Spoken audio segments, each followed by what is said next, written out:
আজকের ভিডিওটি আমাদের নিবেদন চ্যানেলেরই এক সদস্য বিজয়, তিনি প্রশ্ন করেছিলেন মায়া থেকে মুক্তি পাওয়ার উপায় কী।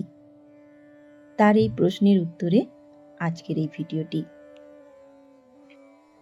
আপনি কি কখনো এমন অবস্থায় পড়েছেন, মনের ভেতরে খুব কষ্ট, কিন্তু ছেড়ে চলে যাওয়ার উপায় নেই?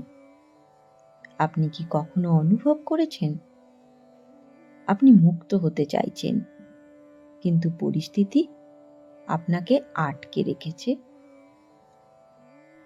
আপনি কি কখনো মনে মনে বলেছেন, হে ঈশ্বর, আমি কি করব? থেকেও কষ্ট, ছেড়েও উপায় নেই। যদি এই প্রশ্নগুলি আপনার জীবনের সাথে মিলে যায়, তাহলে আজকের এই আলোচনা আপনার জন্যই।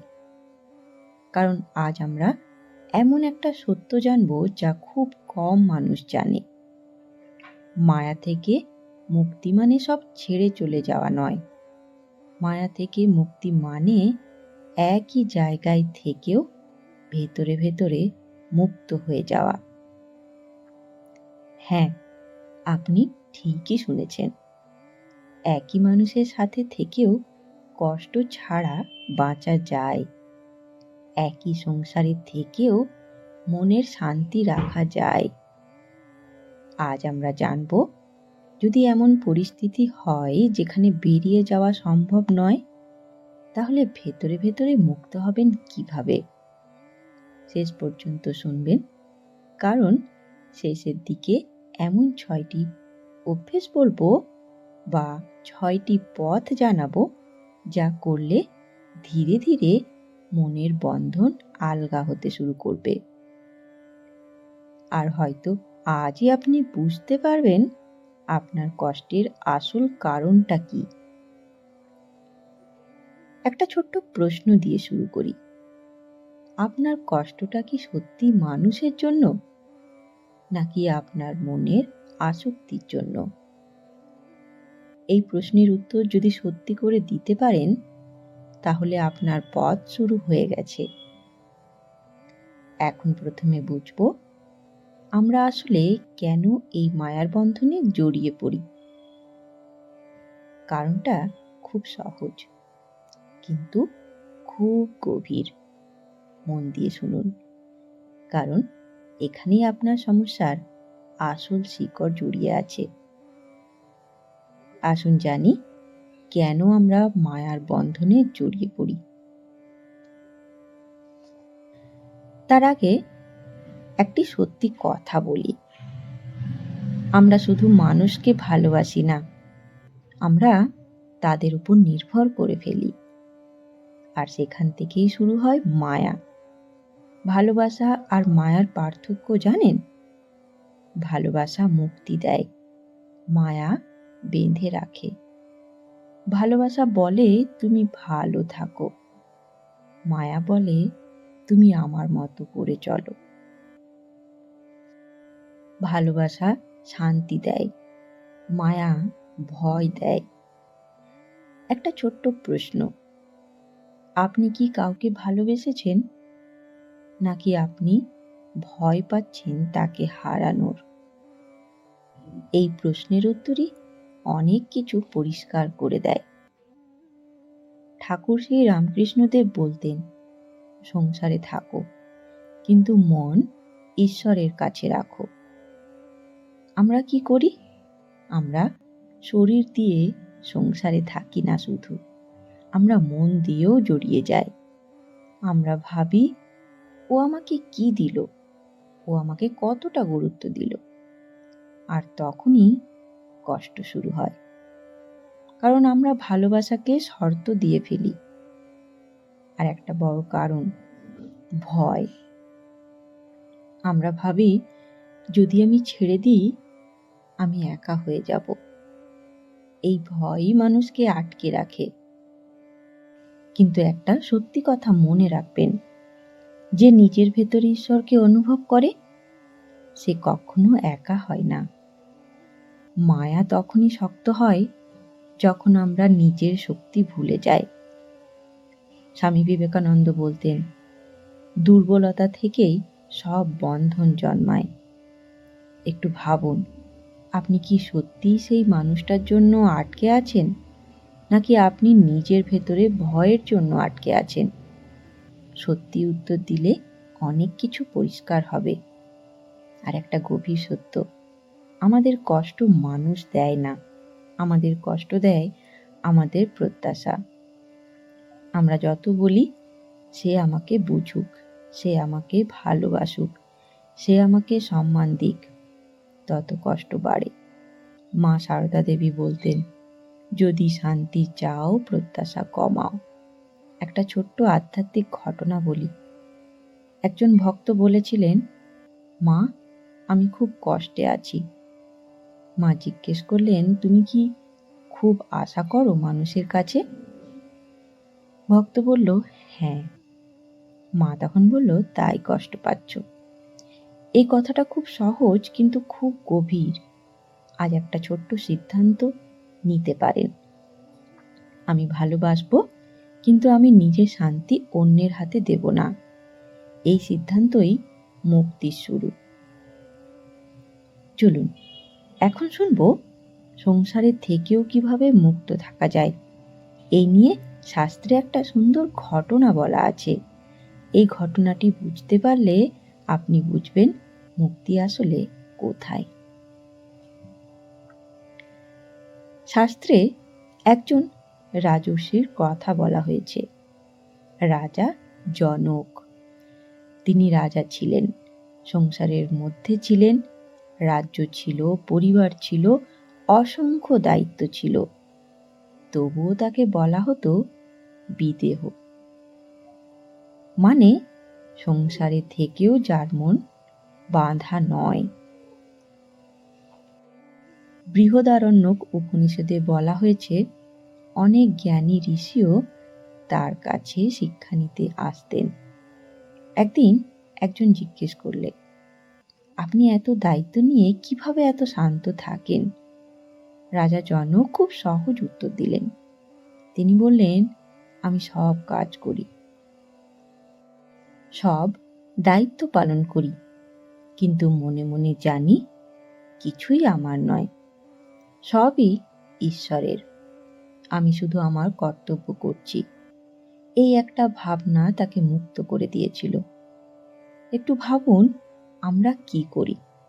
আমরা শুধু কাজ করি না, আমরা মনে মনে মালিক হয়ে যাই। আমরা বলি, আমার পরিবার, আমার মানুষ, আমার সম্পর্ক। আর সেখান থেকেই শুরু হয় ভয়। যদি হারিয়ে যায়, যদি বদলে যায়, যদি আমাকে ছেড়ে দেয়, এই ভয়ই মায়াকে শক্ত করে। রাজা জনক আমাদের শিখিয়েছেন, কর্তব্য করো, ভালোবাসো, কিন্তু মনে মনে ঈশ্বরের হাতে ছেড়ে দাও। কারণ আসল সত্য হলো, আপনি কাউকে ধরে রাখতে পারবেন না, কিন্তু আপনি নিজের মনকে শান্ত রাখতে পারবেন। এখন একটি প্রশ্ন, আপনি কি সব নিয়ন্ত্রণ করতে চাইছেন, নাকি আপনি বিশ্বাস করতে শিখেছেন? এই প্রশ্নটাই আপনার পথ দেখাবে।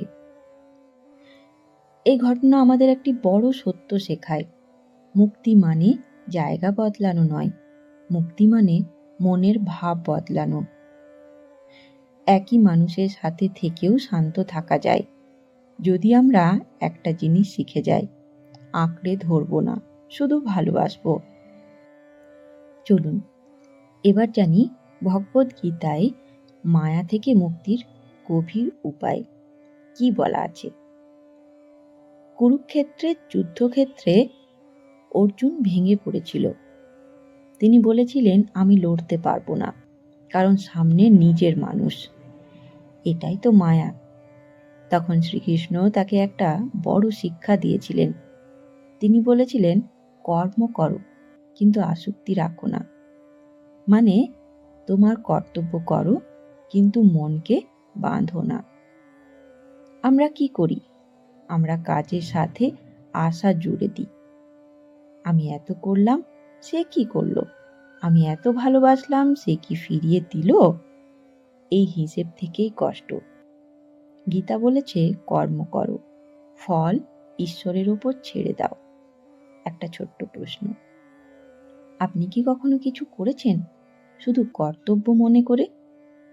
যদি করে থাকেন, দেখবেন সেখানে কষ্ট কম হয়, কারণ সেখানে দাবি থাকে না। গীতায় আরেকটা শিক্ষা, নিজেকে শক্ত করো, নিজেই নিজের বন্ধু হও, নিজেই নিজের শত্রু। যখন মন দুর্বল হয় তখন মায়া জয় করে, যখন মন শক্ত হয় তখন মানুষ মায়াকে জয় করে। শ্রীকৃষ্ণদেব বলেছেন, যে ব্যক্তি নিজের মনকে নিয়ন্ত্রণ করতে পারে সে শান্তি পায়। সবচেয়ে বড় স্বাধীনতা কি জানেন? নিজের মনের উপর নিয়ন্ত্রণ। আসুন এবার জানবো ঠাকুর শ্রী রামকৃষ্ণদেব সহজ কিন্তু জীবন বদলে দেবার উপদেশ। ঠাকুর শ্রী রামকৃষ্ণদেব সংসার নিয়ে খুব সহজ একটা উদাহরণ দিতেন। তিনি বলতেন, নৌকা জলে থাকবে কিন্তু জল যেন নৌকার ভেতরে না ঢোকে। মানে সংসারে থাকা সমস্যা নয়, সমস্যা তখন হয় যখন সংসার আমাদের মনের ভেতর ঢুকে যায়। তিনি আরেকটি উদাহরণ দিতেন, গৃহস্থের বাড়ির দাসী যে সব কাজ করে, বাচ্চাদের মানুষ করে, ঘরের সব দায়িত্ব পালন করে, কিন্তু মনে মনে জানে এরা আমার নয়, তার মন থাকে নিজের গ্রামে। ঠাকুর বলতেন, এইভাবেই সংসারে থাকতে হয়। সব দায়িত্ব পালন করব, সব ভালোবাসা দেব, কিন্তু মনে মনে জানব সবই ঈশ্বরের। এবার শ্রী শ্রী মা সারদা দেবীর শিক্ষা। শ্রীমা খুব সহজ একটি কথা বলতেন, যদি শান্তি চাও কারুর দোষ দেখো না। এই কথাটা শুধু নৈতিক শিক্ষা নয়, এটা মনের মুক্তির পথ। কারণ আমরা কি করি? আমরা মানুষকে বদলাতে চাই। আমরা ভাবি, সে এমন কেন, সে আমাকে বুঝলো না কেন, আর সেখান থেকেই অশান্তি শুরু হয়। মা বলেছেন, অন্যকে বদলাতে যেও না, নিজেকে শান্ত করো। তিনি আরেকটি গভীর কথা বলেছিলেন, সবাইকে ভালোবাসো কিন্তু কারোর কাছ থেকে কিছু আশা করো না। এই একটি কথা যদি জীবনে আনতে পারেন, অর্ধেক কষ্ট চলে যাবে। এবার আমরা জানব স্বামী বিবেকানন্দের শক্তি পাওয়ার আসল পথ। স্বামী বিবেকানন্দ বলতেন, দুর্বলতা পাপ, কারণ দুর্বল মন সবসময় নির্ভর করে, আর নির্ভরতা থেকেই জন্মায় মায়া। তিনি বলতেন, নিজেকে বলো আমি দুর্বল নই, কিন্তু ঈশ্বরের সন্তান, আমি শক্ত। এই ভাবনাই মানুষকে ভেতর থেকে বদলে দেয়। একটা ছোট্ট ঘটনা বলি। একজন তাকে বলেছিলেন, আমি খুব কষ্টে আছি। তখন স্বামীজি বলেছিলেন, নিজেকে শক্ত করো, কষ্ট তোমাকে ছেড়ে যাবে। কারণ কষ্ট দুর্বল মানুষকে আঁকড়ে ধরে, আর শক্ত মনকে ভয় পায়। তিনি বলতেন, বাইরের স্বাধীনতার আগে ভেতরের স্বাধীনতা দরকার। সবচেয়ে বড় স্বাধীনতা কি জানেন? নিজের মনের উপর নিয়ন্ত্রণ। যে নিজের মনকে বদলাতে পারে, আমি ভাঙব না, সেই সত্যি মুক্ত। আপনি কি নিজের মনকে শক্ত করেছেন, নাকি শুধু পরিস্থিতিকে দোষ দিয়েছেন? এই প্রশ্নটাই পরিবর্তনের শুরু। চলুন এবার আমরা জানব সবচেয়ে ব্যবহারিক অংশ, প্রতিদিন কি করলে ধীরে ধীরে মায়ার বন্ধন আলগা হবে। এই অংশটা খুব গুরুত্বপূর্ণ, কারণ এখানেই বাস্তব পথ আছে। একটি সত্যি কথা বলি, মায়া কাটানোর চেষ্টা করলে মায়া আরো টানে, কিন্তু যখন আমরা ভেতরে বদলাতে শুরু করি, তখন মায়া নিজের থেকেই আলগা হতে শুরু করে। মায়া কাটানোর প্রথম কাজ কি জানেন?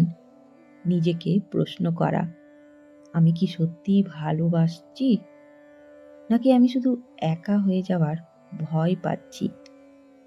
এই প্রশ্নের উত্তর যদি একদিন সত্যি করে দিতে পারেন, আপনার অর্ধেক পথ সেই দিনই শুরু হবে। দ্বিতীয় একটি সত্য, আমরা মানুষকে যত না ভালোবাসি তার থেকেও বেশি অভ্যস্ত হয়ে যায়। অভ্যাস ভাঙতে কষ্ট হয়, তাই আমরা ভাবি এটাই মায়া। আসলে অনেক সময় এটা শুধু অভ্যেস। এবার তৃতীয় একটি সত্য, আমরা মানুষকে ছাড়তে পারি না, কারণ আমরা ভাবি ও ছাড়া আমি কি করে থাকব। কিন্তু একটা কথা মনে রাখবেন, আপনি তার আগেও ছিলেন, আপনি তার পরেও থাকবেন। ঈশ্বর আপনাকে কারোর উপর নির্ভর করে বানাননি। চতুর্থ, যেদিন আপনি নিজের মনকে বলতে পারবেন আমি কাউকে হারাতে ভয় পাবো না, সেদিন থেকে মায়া দুর্বল হতে শুরু করবে। কারণ মায়ার শক্তি আমাদের ভয় থেকে আসে। পঞ্চম, সব সম্পর্ক ধরে রাখার দায়িত্ব আপনার নয়। আপনার দায়িত্ব শুধু সৎ থাকা, ভালো থাকা, নিজের কর্তব্য করা, বাকিটা ঈশ্বরের। আর শেষ একটা সত্য, আপনি যদি নিজের ভেতরে শান্তি না খুঁজে পান, তাহলে পৃথিবীর কোনো মানুষ আপনাকে শান্তি দিতে পারবে না। কারণ শান্তি বাইরে পাওয়া যায় না, শান্তি ভেতরে তৈরি করতে হয়। একদিন হঠাৎ বুঝবেন আপনি একই জায়গায় আছেন, কিন্তু আগের মতো কষ্ট হচ্ছে না, কারণ আপনার মন বদলেছে। আর মানুষ তখনই মুক্ত হয় যখন তার মন মুক্ত হয়। এখন শেষের অংশটা, কারণ এখানেই পুরো আলোচনার আসল সার আছে। আজ থেকে শুরু হোক আপনার মনের স্বাধীনতার পথ। আজকের এই ভিডিও থেকে আমরা কি শিখলাম? মায়া থেকে মুক্তি মানে পালানো নয়, মায়া থেকে মুক্তি মানে মনের স্বাধীনতা। কি করা উচিত? কর্তব্য করব, ভালোবাসবো, কিন্তু নিজেকে হারাবো না। জীবনে কিভাবে প্রয়োগ করবেন? আজ থেকেই শুরু করুন। কম প্রত্যাশা, বেশি প্রার্থনা, বেশি সহ্য, বেশি আত্মশক্তি। শেষে একটা কথা মনে রাখবেন, যে ভেতরে ঈশ্বরকে ধরে তাকে কেউ বেঁধে রাখতে পারে না। আপনি একা নন, ঈশ্বর আপনার সাথে আছেন। আর যদি এই আলোচনা আপনার মনের কথা বলে থাকে, তাহলে আজ একটি ছোট্ট সিদ্ধান্ত নিন। আমি ভেতরে শক্ত হব, আমি ভেতরে মুক্ত হব। আর যদি মনে হয় এই আলোচনা কারোর উপকারে আসতে পারে, তাহলে তার সাথেও ভাগ করে দিন। শান্ত থাকুন, শক্ত থাকুন, ঈশ্বরের ওপর ভরসা রাখুন। আপনার জীবনেও আলো আসবে। বন্ধুগণ, আরেকটি অনুরোধ, যদি এখনো অবধি নিবেদন চ্যানেলটিকে সাবস্ক্রাইব করে না থাকেন, তাহলে অনুরোধ রইল ঠাকুর, মা ও স্বামীজির এই চ্যানেলটিকে সাবস্ক্রাইব করে নেবার, যাতে তাদের এই বাণী আপনার কাছেও সবার প্রথমে পৌঁছে যায়। আর ভিডিওটি ভালো লাগলে অবশ্যই ভিডিওটিকে একটি লাইক করে দেবেন। ধন্যবাদ, ভালো থাকবেন। জয় ঠাকুর, জয় মা, জয় স্বামীজি।